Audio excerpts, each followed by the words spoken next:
Aston Villa. Izo nizo nkino zitegekanijwe ku ndwi ya 10 ku munsi wejo. Ku munsi w'Imana West Ham United izakira umugwi wa Newcastle, Manchester City wakira umugwi wa AS Bournemouth. Turahera kwa Manchester United kiki inyuma y'inkino zitatu uno mumenyereza ni Amorim n'abahungu biwe bariko barazitinda, bazoba bagendeye ku mugwi wa Nottingham Forest igihe c'isaha 11 z'umugoroba ku munsi wejo. Urukino rwa kiki uri kurabona gute hagati ya Nottingham Forest ndetse n'umugwi wa Manchester United? Yes, uru n'urukino ubona yuko uyu mugabo inkino nyuma yo gukurikizanya inkino zibiri atsinze urukino rwa Liverpool rutoroshe, ararutsinze aciyaza kino urukino rwa kabiri rwari Rwande burya batsinze uyu mugwi nabonye batorohewe. N'umugwi wa Brighton. Brighton Rovabion. Ubona yuko baza bawutsinda abantu baravuga ati kandi bawutsinda bakomva ibitsindo 4-2. Tukabona yuko yakoze yatanga kuboneka mw'abantu. Urabona yuko umukinyi Bryan Mbeumo ari kwaraza kuri gwagwe gwiwo go muri Brentford. Urabona yuko uyu Matheus Cunha yatanga kubona igora avuga ati ikizere kiraje. Usigaye ni Benjamin Sesko kuza. Aba bakinyi ba Bruno Fernandes la cohesion yatanga kuboneka hagati y'abo bakinyi na ba Bryan Mbeumo. Ukabona yuko Casemiro nubwo bwo gasukari kaheze bataye kuvuga ati uyu mukinyi iyi sezoni ya nyuma turamusezerera, hariko Casemiro yagarutse arabereka ati jewe ndumukinya akomeye karatsinda. Ni wa mukinya avuga ati ndakeneye guprova uno mwanya kugira ngo Ancelotti ndabe byiza kumbura nkine kubdi monde yanje ya nyuma. Urumva rero ni kintu ubona yuko Manchester United avec Ruben Amorim Sevrari ari ibintu bifata umwanya kugira ngo binywane bimere neza. System doje baravuga ati jewe sinzoyihindura. Ni ciza urabona yuko uno munsi aragarukanya umukinyi Lisandro Martinez. C'est vrai uno munsi kurabara afite abakinyi b'inyuma, hari Maguire hari, ukabona uyu Matis Dolit arahari, ukabona Leny Yoro arahari, ukavuga ati kuri ya systeme yiwe batatu b'inyuma azura uko bigira ba Luke Shaw barahari. Avuga ati nimba Lisandro Martinez aje uyu no mukinyi defenseur mwiza, ariko akavuga ati nimba nkeneye iki, nkeneye mukinyi wo ku ruhande rw'iburyo ameze neza Leny Yoro. Muri defense yari hari ya Maguire na Matis Dolit. Wabona yuko Leny Yoro aje bafasha aracari muto aranyaruka, abantu banyaruka cyane gose. Ukabona yuko bafasha rero iza bya Lisandro Martinez ndibaza yuko izo mufasha mu gihe yobonye hati hari Maguire ko aragabanukirwa canke Leny Yoro reka nshiremo Lisandro Martinez nimba nshaka kuzibira ndatsinze ibitsindo bibiri je vais défendre kugira ngo ibintu nibiyangara. Nakinye batatu b'inyuma batanu hagati abandi babiri imbere, reka ndabe ingene no kusubira kuri 4-4 desho ndiko razibira. Arashobora kwifashisha rero Lisandro Martinez akaza muri defense. Rero vyumvika yuko yo kwanshena muri izi match zitatu jiwa vyerekana yuko Ruben Amorim waundi twavuga muri Sporting akora amateka atsinda za Man City muri Champions League, ariko arafata rero ishusho ryiza. Ariko n'amahigwe meza agiye gukina na equipe iri mu bihe bibi, yirukanye abamenyereza babiri mu mwanya muto. Iza yumenyereza Shandash aje aheruka gutsinda urukino rumwe, ni equipe ya hehe bakiye muri Europa League. Ubona yuko avuga ati turatsinze urukino, ariko bagarutse muri Premier League bigenda nabi. Alors il faut profiter kuri equipe itameze neza. Wonka Manchester United kuri parcours nziza wowe ufise kuragira kugira ugarukane ya confiance mu bafana, ya confiance mu barongozi, uvuga uti Joe Ruben Amorim nerekana urwego rw'iwanje. Il faut profiter kuri equipe ziba zihoba nkizi ukanshena les 3 victoires. Cyo ari kintu ciza kuri Manchester United, kandi bivanye n'izimbwa zoza zigenje irashobora kurara muri Big 4. Irashobora kurara muri Big 4 no mumenyereza Ruben Amorim, aho nuvuga ati yagize intango ya sezo itari nziza, ariko ukabona ko mwino misi biriko biramuhira inyuma yo gutsinda inkino zitatu. Agapression gasana kagabanutse, ariko kiki amakenga bakunze ba Manchester United bagifise mbega koko ego nibyo yaratsinze inkino zitatu bizere kazamiza ko namaryo system doje yiwe batariko barayishima. Ino defense a 3 kiki iracateye amakenga. Tubona ko mu ntango za sezo uno munyezamu yari Andre Onana no mvuga ati niwe yarasa no wari kibazo muri Manchester United ariko abana bari baravuga ati reka turondere umunyezamu ameze neza aho umuntu yari yazanye ni De Gea yabarondeye no Rams aravuga ati reka tuzane Rams umunyezamu w'umubiri akiri muto kugira ngo aza bafashe byinshi tukabona ko umunyezamu afise mwino minsi ariko akora ibishoboka byose kugira ngo Manchester United ibandanye imeze neza ariko kiki ikibazo ahantu kiri ndetse n'abakunzi ba Manchester United bahoze baza muri rusangi mbega nino Manchester United izobandana yanshe na itsindi zinkino canke bishobora kugorana kuko ino system doje y'aba defenseurs batatu ndiko ndabona hari abantu batariko barapressure na gatoyi wewe ku ruhande rwawe ubona uno meza yo ryama kwino ngingo yiwe canke rero byinshi byo guhindura muri Manchester United sha nkuko yavyivugiye sinona mwinjamo cyane gose yavuze ati sinzo kwigera mpindura system doje yiwanje kuko ndazi ico yamfashije iyi system c'est vrai iravuna iyi system iravuna gose kuko iyi aba defenseur ngaha ni ubona ko aba bakinyi aduza imbere gato aba Amadialo hamwe na Diego Dalo aba bakina ku mpande ariko mu gihe bafise umupira baradugana imipira bakaduga bakriyo surnombre hagati mu kibuga ndetse no muri attack ariko rero mu gihe yo batatse hari ukuntu umwe aja gukompleta muri bari yabandi bakaca baba nka bane babiri rero vyumvikana uraza kubona yuko akama Diallo kabwa kaza gufasha hariya ukabona Diego Dalo avuga ati wewe turazi kuri umuki uri mu lateral garuka inyuma gatoyi Luxo yinjira hagati hama agiye kuri lateral droit ndavuga uyu Leny Yoro hama defense centrale isigaye kuri Luxo nande na Matis Dollar ivyo nivyo bariko barakina cyagiye cya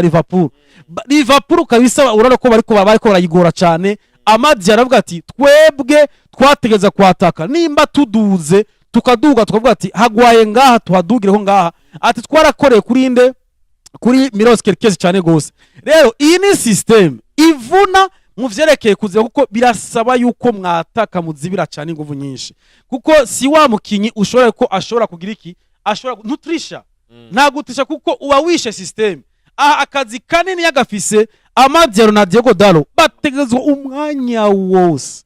kuba guma bakompleta umwe umupira ugiye kuri gauche bisigura yuko hariya umukinyi Amadialo abagiye hari ugiye kuri droite Diego Dalo hari ivyo vyose bafashanya na Casemiro nande n'uyu mukinyi Bruno Fernandes rero aba bagasigara borohiwe aba bataka b'imbere Bryan Mbeumo ndetse na Matheus Cunha na Benjamin Sesko ariko iyi ni system ivuna nakubwiye ati Antonio Conte yizanye muri Chelsea yaratanguye bagora ariko vyaheze biba bigenze gute bigenze neza urumva muri Inter Domira araza bakubita byo system nyine bihena hora batwaye abaha igikombe rero ino system uyishize abantu kayitahura neza ni system ishobora guha ibikombe kuko uno munsi loje y'ubu iri developer a partir y'inyuma hagati ushoye kuhametriza ubufashe vyose rero ufise abakiyo hagati batatrisha ukabona yuko bafise iyo aho kazi ho barafasha na defense ukagira abakinyi beza ufise Casemiro uno munsi Casemiro itagenze neza ukavuga ati zana Ugarte nivyo numvise na Mourinho bavuga ati hari migambi hariho agafrustration ku bakinyi ba Manchester United ndavuga notama Kobe Maino avuga ati nta mwanya ndiko ndaronka ndabona yuko Tijeni bandekure mu kwezi kwa 12 nigire umukinyi Joshua Zirkzee ariko aravuga mu Butaliyano cyane gose ati nta mwanya ndiko ndaronka kanatsinda ndavyumva n'umukinyi gukina imbere ya Benjamin Sesko ni kintu kigoye ariko kirakumbura yanse kuba umudublire wiwe ariko nawe yavuze ati ndacagukeneye na wewe kuko Benjamin Sesko ntaramenyera neza murazi ko bitarakunda yuko ubona ko amenyera neza rero vyumvikana Manchester United nobona yuko iyi match barayitsinze bakonvense nkuko batsinze umugwi wa Brighton ndakubwiye hovugwa ibindi iyi Manchester United abandi bavuga kundi iyi Manchester United yotangura gashira igatuza imbere iyi Manchester United bavuga ati wewe City wewe Liverpool nituze rero ntushobora kuvuga ngo ni wewe nyene natwebwe turagiye turondera Arsenal hariya hejuru vyose birakunda rero uyu mugabo mbona yuko iyi match kayitsinda ni cizera zo bayihaye ni kintu ciza yayekaye ati ndaje kandi ni cakindi ya makenga abafana na Sir Jimmy Ratcliffe afise avuga ati nibitagenda neza akadusubiza muri vya bibanza ndashobora kwiyumvira kumusezera ariko aha ndabona uyu mugabo ariko ari impoza neza seve vy'igikombe nubwo vyogorana ariko guheza muri Big 4 yo ari sinye nziza kuri Ruben Amorim ndetse nico yosaba mu mwaka uza ati mpa bakinyi bandi bakaba ko ndabona yuko ashobora kuvuga ati ndasohoye aba Harry Maguire ndetse n'aba Casemiro sinzi bikunze akazana abandi Manchester United yoshaka rwego rwiza. Ni na Ruben Amorim navuga ati mwino misi ahagaze neza cyane kubera ko ari mu bamenyereza bagera bane bariko barahatanira gakombe navuga ati agashimwe kumumenyereza yararanze ukwezi kwa 10 tugiye gusozera ukabona ko Ruben Amorim ariko ahatana n'aba ba Mikel Arteta ndetse nuno mumenyereza wa Aston Villa urabona ko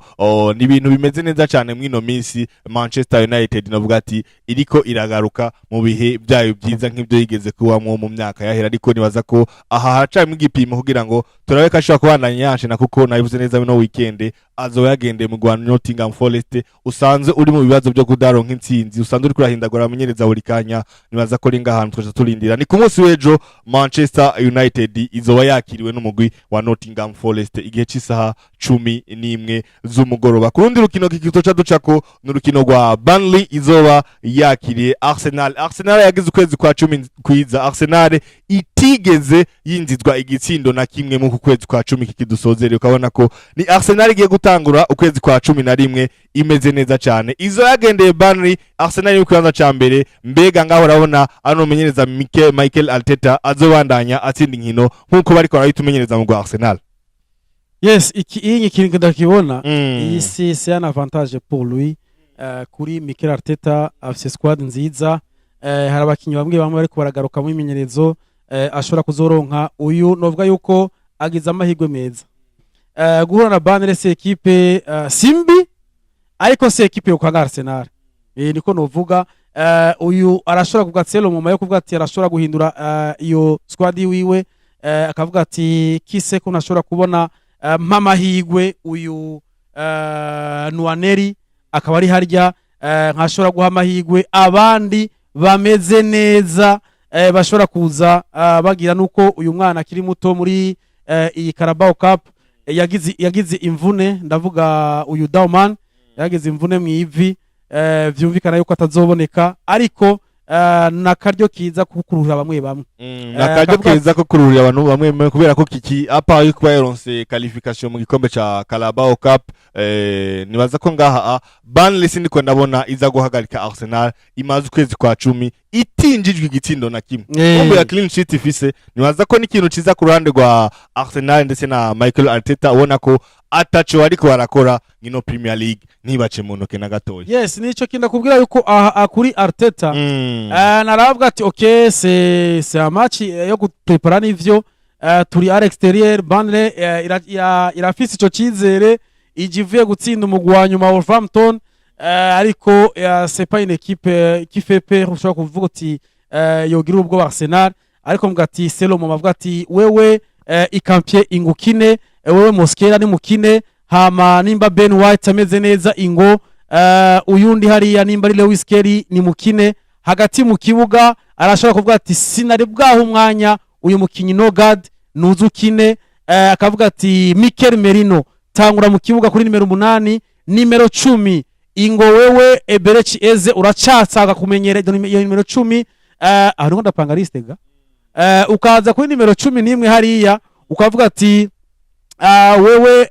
Martinelli cyako ko barya si cyane gose arashaka kuzana Trossard cyane Martinelli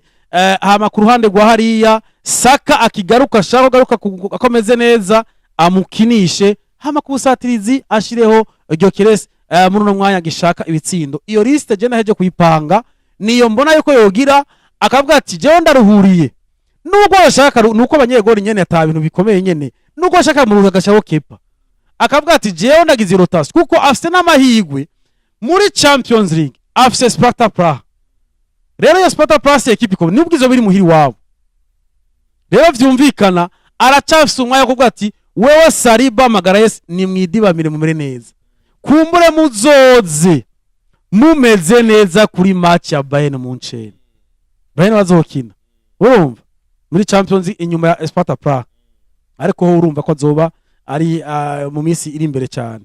Rero vyumvikana aracafise umwanya wo kugira ama rotation kandi azobagize n'amahigwe kuri izi match azoroha giriki azoroha garukana babakinyi Madueke azobagarutse urumva hazohagarutse uyu arashobora kuba agarutse ndavuga Kai Havertz urumva iyi match ndetse urashobora gusanga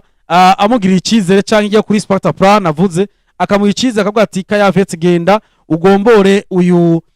mukinyi Victor Gokers na utangure kuraba uko womenyera nikintu rero mvuga yuko ngaha afise amahigwe menshi yuko Arsenal ishobora kuza ivuga ati turagere kuri za nguvu wewe duhuye na Bayern Munchen tuzohangana nta mabresile nzo bafise menshi nzoza duhangana mvuga nti ndafise squad kwiye. Ya ni Arsenal rero zumva ko izo bagendeye ku munsi w'ejo wa gatandatu igenezo ya mbere kwezi kwa 11 izo yagiye kwa Burnley igihe cy'isaha 11 z'umugoroba. Arsenal mwaka kanya iri mu kibanza ca mbere muri Premier League, Arsenal muri Champions League inkino zitatu kuri zitatu bamaze gukina amanota 9 ku 9 bamaze kuzitsinda zose. Arsenal imaze kugera muri kimwe ca kane muri Carabao Cup urumva ko ni Arsenal ihagaze neza cyane. Izo rero yaramutse igenda ku kibuga cha Burnley ndiko ndabona urukino rw'ejo bashobora kugira amahotation umenyereza nkuko yavuze neza Arteta akaruhurira abakinyi abana bari kugira ngo abandanye agumana swat imeze neza cyane. Reka rero twegeza ku rukino rwa Chelsea novuga ati urukino rukomeye cyane. Tottenham Hotspur izakina rwa Chelsea ku munsi w'ejo igihe cy'isaha 1:30 z'umugoroba. Tottenham dusanze tuzigihunda kugora Chelsea nayo imaze kutwereka kako kantu kwamiza ko itagafise kiki urukino uri kurubona gute? Sha urukino rero ni derby i Londres urantunga iyi ni derby i Londres match ikomeye. Tottenham runo mwanya iri mu kibana ca gatatu urumva rero ubona yuko iyi ni match Tottenham urazi yuko urukino iherutse umenga ntigwagenze neza yatsinze Everton kubusa yatsinze Everton rero uravye uko na Chelsea vyagenze neza. Chelsea yatsinze nde Chelsea ni yatsinze yatsinzwe na Sunderland. Urakoze cyane gose niko nagwe Chelsea yakubiswe na Sunderland ikiramanuka hariya mu kiwana c'icenda. Rero vyumvikana wa muntu uyu mugabo ari muyabira uyu no muntu yari yitezwe cyane gose yari yiteze kubera iki kubera avuye gutwara igikombe c'imigwi y'isi yose yari yitezwe gose kuvuga ati uratweretse yuko uri champion du monde club alors viens le prouver muri championnat yiwanyu ariko uno munsi ariko yeka ratsingwa na za Sunderland. Rero vyumvikana nga Tottenham nishobora guprofitira ati turi ku kibuga ciwacu uyu Chelsea tubona ashobora gutsindwa na Sunderland tumuryamike tumugarike c'est possible kubona yuko uyu Thomas Frank avuga ati jewe ndabona yuko c'est possible ko Chelsea twoitsinda kuko na munsi uyu Tottenham yoza gatsinda Chelsea vyumvikana yuko uravye kuri classement Tottenham ni ya gatatu n'amanota 17 igihe amanota 20 itsinze Chelsea twoba tuyivuze ukundi nitwose kuvuga ngo Liverpool cyangwa Man City Tottenham iri nyuma yande ya Arsenal. Rero vyumvikana ngaha Chelsea igize fopa niko novuga kuko iyo fopa irashoboka. Chelsea ntimuhira Chelsea gatsindwa iyi match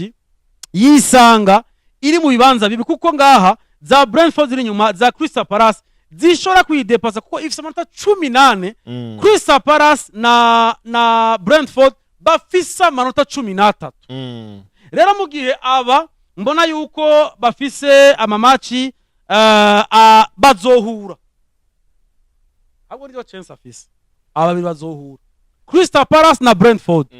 bakurikira Chelsea umwana w'icumi undi wa 11 abazohura vyumvikana Chelsea igatsindwa ishobora kora mu mwanza wa 10. Ubundi kiki ndakubwira ahantu ndiko ndabona ikibazo ca Chelsea ahantu kiri Chelsea Football Club no mugwi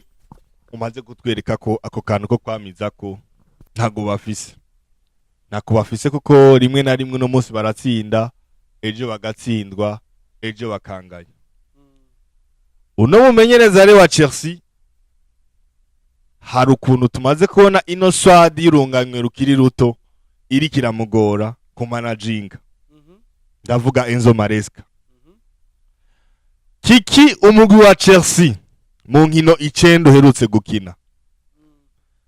baronse ikarata zitukura zigera kuri 6 harimo n'ikarata y'umumenyereza. Ukaca wumva ko ibiharuro byabo biri hasi ku ruhande rwo ku managing iswadi yabo bafise abakinyi bakiri bato Kiki. Kuko umukinyi mukuru afise imyaka myinshi mwaka kanya muri Chelsea afise imyaka 28. Urumva ko acari bato. Urumva kakanu ka experience kariko karabagonga kandi cyane. Impamvu ndayibuze uko rero hari kugira swadi irunganye rukiri rutoyi ariko hakabura wa muntu wo mu leader muri swadi umwe ashobora kubashiraho pressure akanya nakana akabwira ati peti rika gukora ibi bintu ntibikoreka. None equipe nimba nta muri leader igira nta muri leader muri no swadi ya Chelsea arimo nta urimo kabisa. None iyumvire Kiki mu match 9 muronsi karata zitukura 6 harimo ni karata itukura y'umumenyereza. Ibi bari kubigira kuri manda ya John Terry. Hari ukuntu ino swadi ya Chelsea uyirabye uko kuntu harimwe abana bakiri bato na kakanu ko kutamiza ko batsinda inkino zose biragorana. Sina abakinyi beza barafise ariko kuba ya leadership itari muri swadi akakanu ni kubona ko kagenda karagora Chelsea ukazubona match zimwe na ziri yazitakaje nko gutsinda na Sunderland. Ego Sunderland irakomeye ariko hari ukuntu Chelsea maze kutwereka ko nayo hari urugero no mwakiriko ntoyishira mu migwi yo hatana igikombe ca championnat. Ego ndiko ndayibona niyagwana bikagenda neza toshoye ko na muri Big 4 ariko siniko ndabona Chelsea ikiri mu ibintu byo guhabwa amakarata atukura siniko ndayibona izo guhangana na Arsenal gikombe ca championnat. Hari ikintu uvuze ciza cyane cerekeye ca leadership. Uyu capitaine Reece James numwe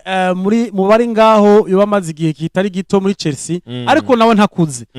Sinzi ko leadership yabafise ko no wamukinya kunze gufatirwa n'ibikondoka cyane gose ababara cyane.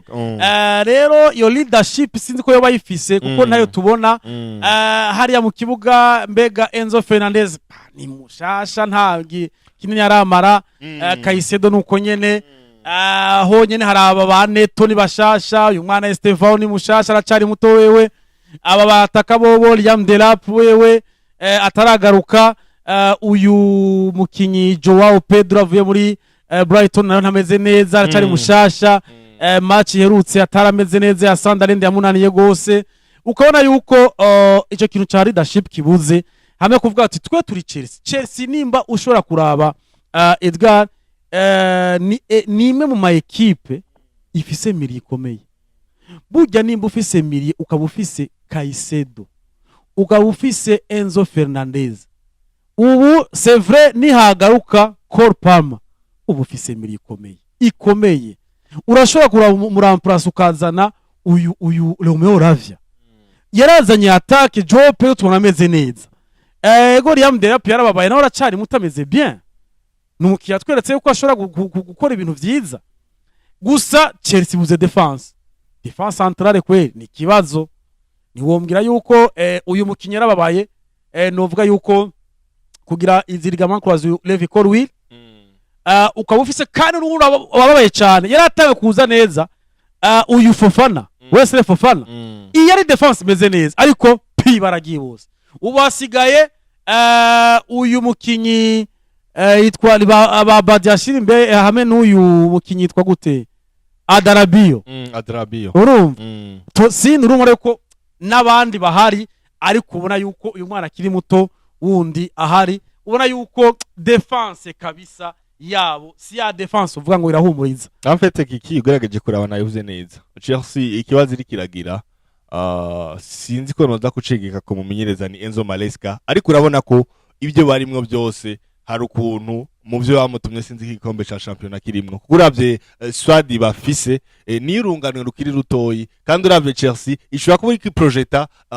mu myaka ya kazoza kuko abiri kirubakira kuno munsi nabakinyi bakiri bato ukabona ko ni Chelsea nimbo no mark itari kirondera Premier League ishobora gutahukana mu banza bine vya mbere ariko ico guhatana ku ruhande rwa Premier League ngi challenging Arsenal ntaco ndiko ndabona na gatoya. C'est vrai haracari kare ariko Edgar ko vyiri kuravuga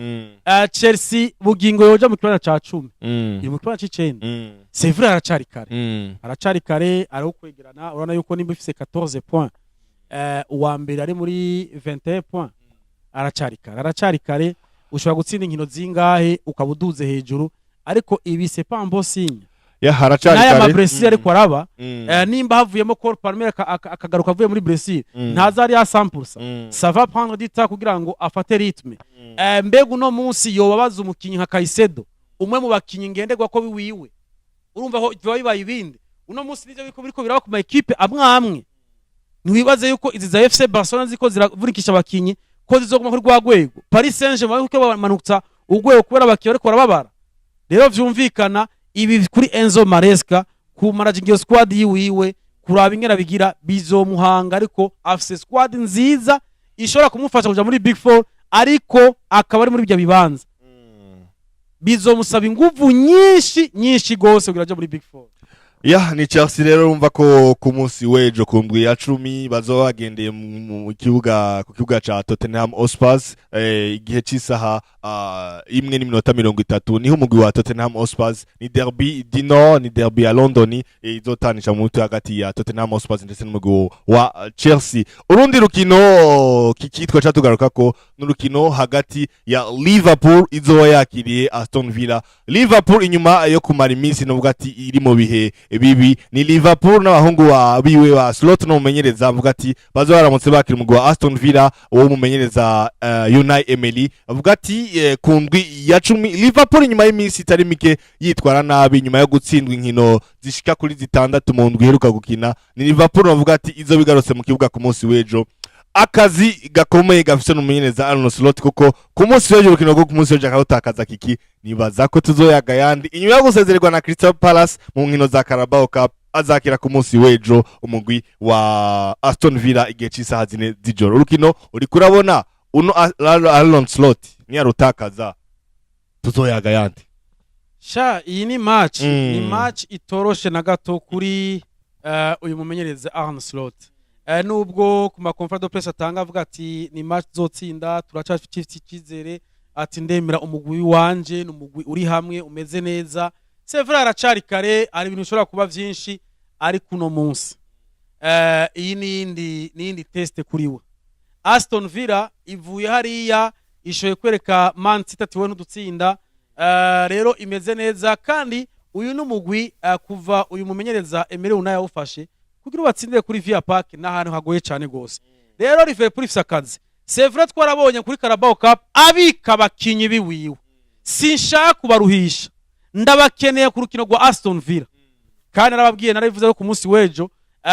Liverpool afite urukino rukomeye cyane gose mu ndwiza wa Real Madrid rero aravuga ati wewe Sara nakere kuzumeze neza wewe Ekitike uzumeze neza wewe novuga yuko basoboslay aba Makaristera ati mube mumeze neza rero vyumvikana iyi match ni match izomuha igicapo cyo kwerekana ati est-ce que Liverpool avec les recrutements bagize est-ce que on peut espérer ko Liverpool ishobora kuza ikadutangaza nubwo yatanguye nabi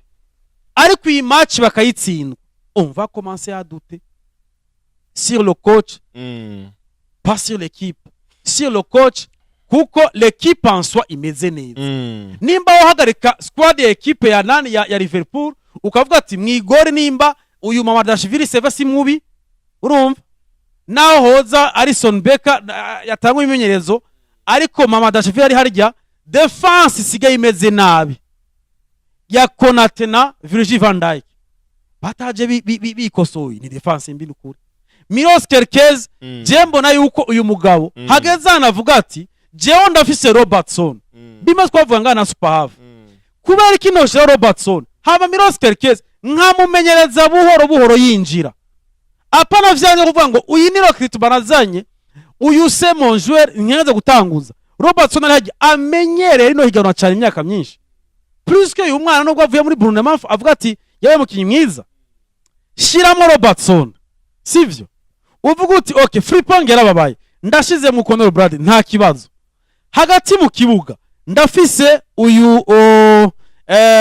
Curtis Jones ashobora kuza Makaristera akaba hari, Soboslai akaba hari. Abo n'abakinyi bamenyeranye ndetse banakinanye mu mwaka uheze. Florian Wirtz mubwira uti tekana kumbure ku munota wa 70. Erega navyo nibizomuchallenge ngabwo ati reka nshiramo agatege parce que aya mafaranga naguzwe negeza kuyagira iki kuyereka nkaya justifier. C'est pas au code de justifier amafaranga. Même le joueur nawe ateze kuvuga ati nkora ibishoboka vyose. Ariko nawe ukeneye intsinzi. Shiramo ya miliyo yiwawe imenyeranye. Hamuvuga uti nkwamitsa ari harya ati nkumusaro ndazi ko ushoboye parce que no munsi sinibaza yuko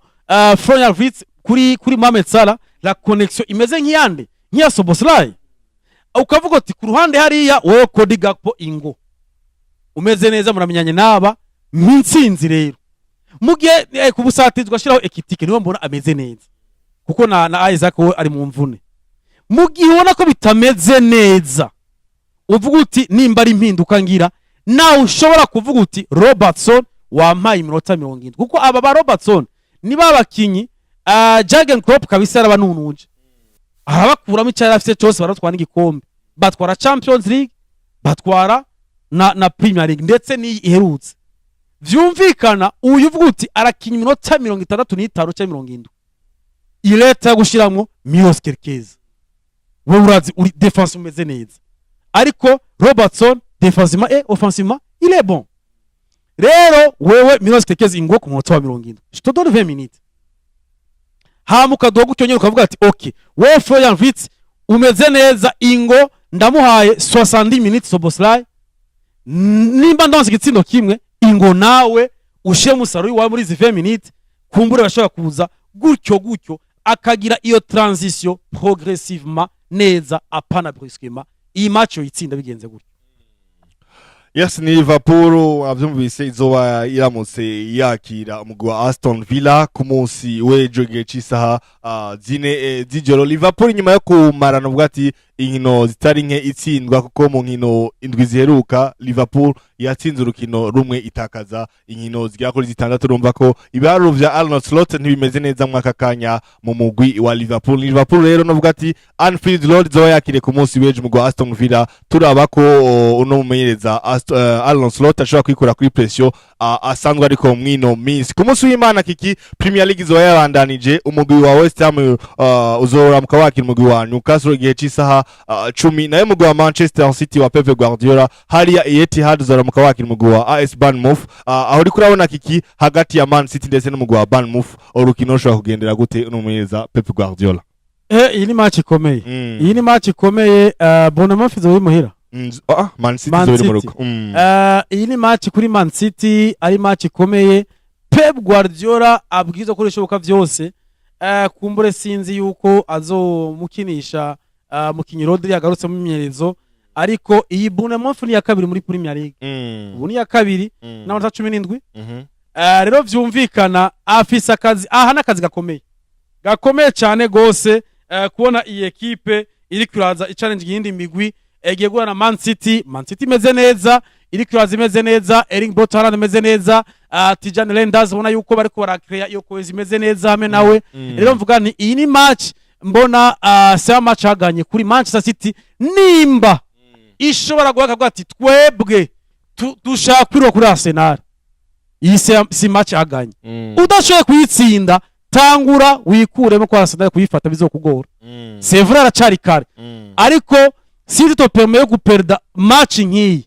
uri a 6 points ya Arsenal ndakubwiye amanota 9 Arsenal kuvuga ko uyakuramo bizoba bigoranye. Rero nimba ushaka kugarukana iyo challenge kuri Arsenal ugume a 6 points kwa Arsenal ubona yuko navuze ntifite amahirwe menshi gutsinda Burnley. Mbona yuko iyi match ya match haganye kuri Manchester City nubwo bitazoba vyoroshe bagikina na equipe ya kabiri no mwanya. yaha bagiye gukina na ekipe ya kabiri ni Manchester City rero mva ku munsi w'ejo izoba iramu ku munsi w'Imana plutôt izoba iramutse yakira umugwi wa Bournemouth. Manchester City mwaka kanya kikino vuga ati ifise rutahizamu umeze neza ni Erling Braut Haaland asanzwe ari mu kibanza ca mbere ariko barabona izamu gusumba abandi ibitsindo 11 uriko urabona muno mwaka kiki ari ndashobora kuza guchallenging no Erling Haaland ku bitsindo 11 mu gihe umukurikira ari mu kibanza ca kabiri n'ibitsindo bigera kuri bitandatu difference y'ibitsindo bitanu hagati wa mbere n'uwa kabiri. Uyu mugabo yagiye kandi abafashe kare kabisa ayiragenda. Iyi City imeze neza ifise umataka mwiza ifise miliyon nziza n'umunyegori sivuga umunyegori ni mwiza Donnarumma ariko arafasha ibintu bikomeye cyane gose nubwo tubona defense ya Man City c'est vrai ariko arabafasha bikomeye Donnarumma kuba bamufise bazo ikintu gikomeye kubona urona hari abayambira ndamushimira cyane gose afisa gishizemo hajya aravuga ati udufasha ibintu byinshi uyu ni Donnarumma yahaye igikombe Paris Saint-Germain uyu ni Donnarumma ashobora kugwa ama clean sheet atari make rero vyumvikana Erling Haaland ari hari avuga ati Donnarumma ariko akankura akazi nanje kandi agakore ngaha rero Man City imeze neza muri kino gihe kuba ifise umunyegori mwiza n'umutaka mwiza ico cyonyine vraiment kirashobora kubaha ibitari bike. Yes, muri Premier League nayo ari karavugwa inyuma y'indwi zigera ku 9 bagiye kwinjira ku ndwi ya 10. Arsenal mu kibanza ca mbere amanota agera kuri 22, AS Bournemouth mu kibanza ca kabiri amanota agera kuri 18, umugwi wa Tottenham Hotspur mu kibanza ca gatatu amanota agera kuri 17, Sunderland irahari mu kibanza ca kane amanota agera kuri 17, umugwi wa Manchester City mu kibanza ca gatanu amanota agera kuri 16, Manchester United uri kuraza n'amanota agera kuri 16 mu kibanza ca gatandatu, Liverpool mu kibanza c'indwi amanota agera kuri 15, Aston Villa mu kibanza c'8 amanota agera kuri 15, Chelsea mu kibanza c'9 amanota agera kuri 18, imigwi itatu navuga ati iri mu yabira mwaka kanya kiki ni Nottingham Forest mu kibanza ca 18 amanota agera kuri 5, mu kibanza ca 19 hari West Ham n'amanota agera kuri 4, mu kibanza ca nyuma ca 20 hari no mugwi wa Wolves n'amanota agera kuri 2. Izo nizo nkino zitekanijwe ni nago rutonde ruhari muri Premier League inyuma y'indwi izigera ku 9 bamaze gukina bagiye kwinjira kuri